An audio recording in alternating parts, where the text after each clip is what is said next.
they start to wake up, right? Just like the body when we go into meditation and we start to meditate and we start to think. Now you sit, you hold your body straight, you close your eyes, you look at the tip of your nose, you hold your palm up and you touch the controller. Remember the hand let me tell you about?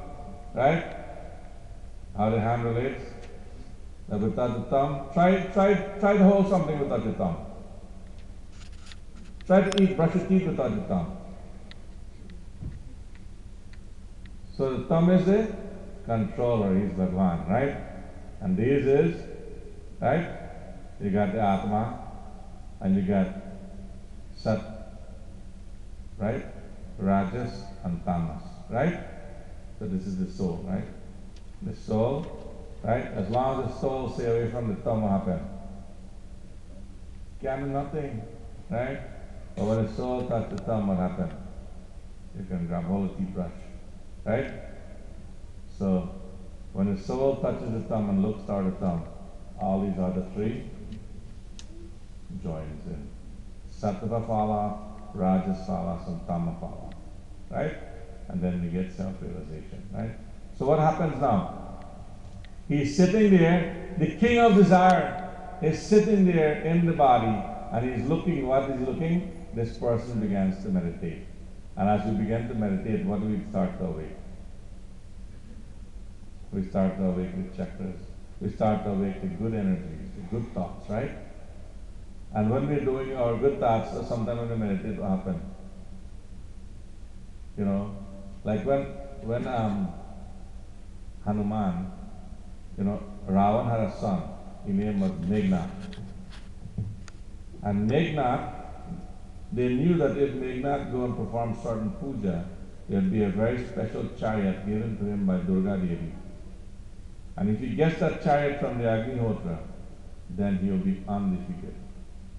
So they had to break the meditation. So what did Hanuman do? Hanuman went to the cave where Meghnad was doing meditation. What did he do? He started to make knives and arm and thing, make beat drum and thing, disrupt all the howl and thing, you see? Until Meghnad get excellent, he jumped up, he broke the meditation. You see? And such he was able to defeat Meghnad, the son of Rava. Similarly, when we begin to meditate, what happens? Different thoughts start to arise.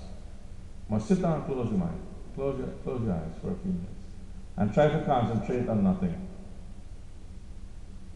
See how many thoughts come in. Oh my God, I could be wearing this dress today. I could be putting on that makeup. I could go shopping with my friend, right? I could be checking out a new car, or I could be texting this person, or I could go on Facebook, right? All these things come up, right? What am I going to eat for dinner, right? All these thoughts come up. Oh, I didn't do my homework, right? Something is always coming up. And what happened? You break your concentration. So the king of desires, the king of evil now, recognized that this person is trying to meditate. And what did he do? He get upset. So he run to who? He run to his guru, Dronacharya, and says, look, you see what? Look what's going on. They're trying to wake up. They're trying to disrupt me from my meditation, from being in control. You see? He doesn't want them to be in control, so what did he do? He went there and he started to complain, and he says, look at who's waking up. He says, you have people such as Bhima and Arjuna. Who was his greatest enemy? Who was Duryodhana's greatest enemy? Who killed him in the end? Beam. Him. You hear who name first come out there? In this verse? Look, there's Bhim. And who's the second greatest enemy? Arjuna. There's Bhim and there's Arjuna. All of them bad people. In his eyes, of course. Because he is the king of desire. Right? So he says, look at them. There's Yuyudhana, there's Virata, there's Dropada, there's Drishtaketu, Chikitana, and Kasi Raja.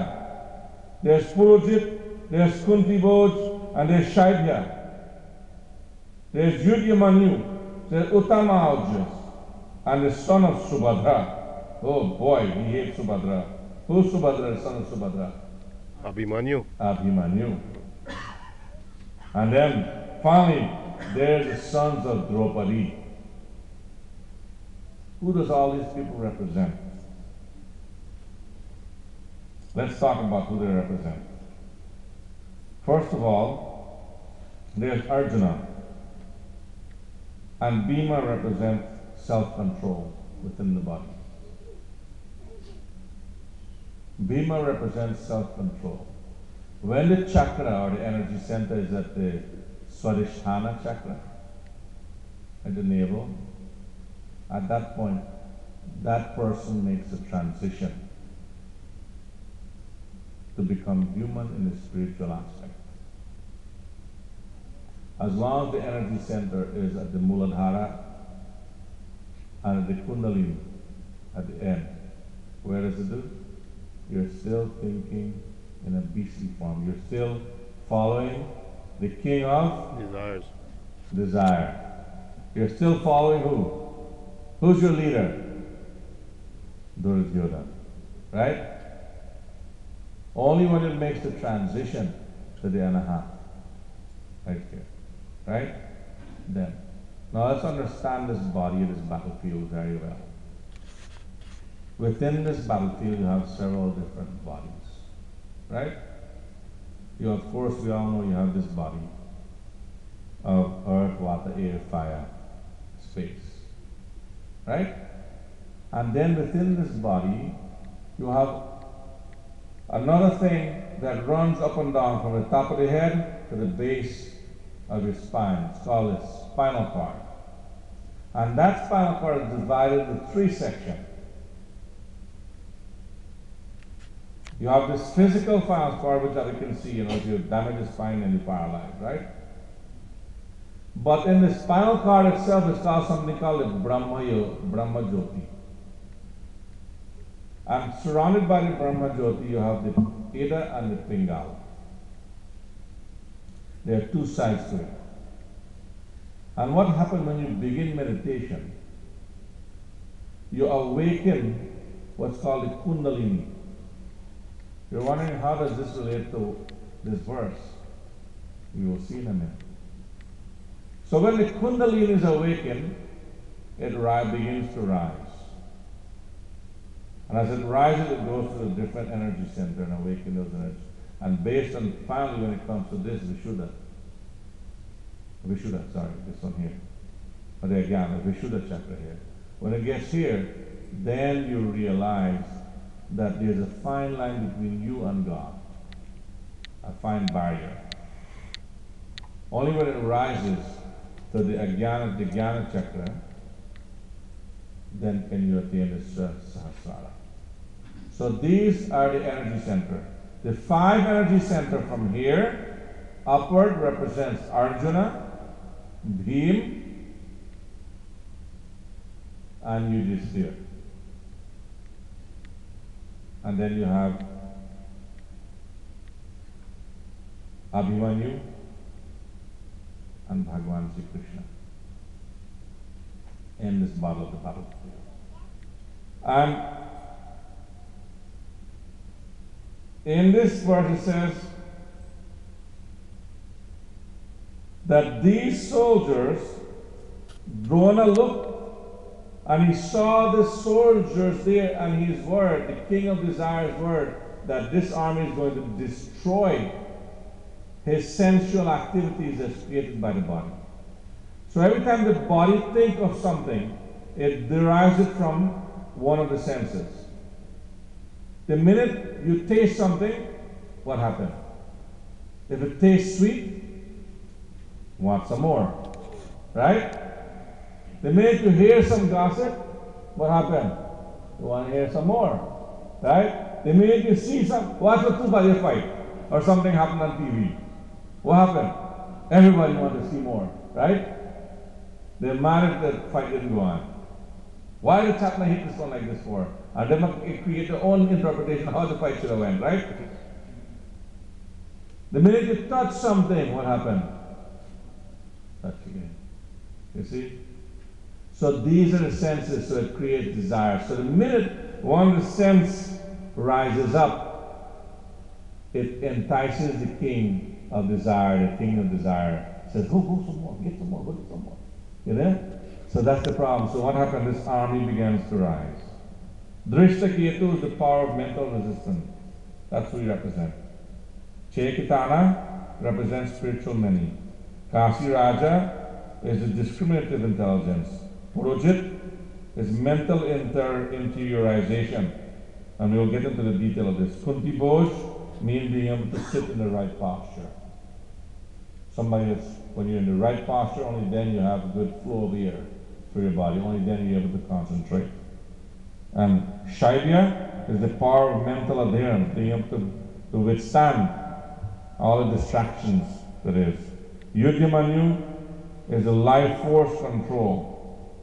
And Uttamaujas is purity or vital celibacy. You know, if you want to concentrate, one thing you have to control is your desires as well. Most people, when they go into yoga, what do? They abstain from everything. And they sit away from other people to avoid distraction. So, the son of Subhadra, Abhimanyu, represents self-mastery, and the son of Draupadi is the manifestation of the characteristic of each of the 5 awakened spinal centers. So the son of Draupadi is from here, heart, Vishuddha, Ajnana, and Sahasrara Chakra. So this is the represent. I can give this to you later if you want to copy. So this is the representation of the 5 different energy centers and how they relate to the battlefield, and the actors, how they're portrayed, and the significance of them. Now, in this battlefield,